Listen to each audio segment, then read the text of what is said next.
हूँ जिनकी उम्र 20 साल है। उनकी कमर और सीने पर स्किन काफ़ी रफ है। उन्होंने इसके लिए आर्सेनिक क्रोम 6X में और आर्सेनिक दवाई ली है, लेकिन कोई फ़र्क नहीं पड़ा।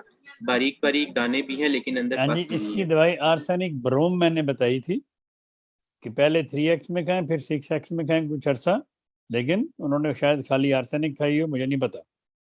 आर्सेनिक ब्रोम आर्सेनिक ब्रोमाटम क्रोम इसकी दवाई होती है, आर्सेनिक लेकिन क्रोम खाइए 2 महीने तक। 2 महीने क्या, ज्यादा खाएं सर, 2 महीने क्या होगा। ठीक है। और साथ वही ज़ैंड्रोन ऑयल, हर स्किन प्रॉब्लम के लिए ज़ैंड्रोन ऑयल को याद रखें। बहुत किसी मफीद है। भी किस्म की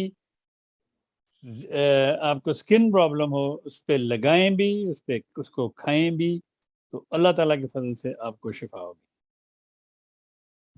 ठीक है। अगला सवाल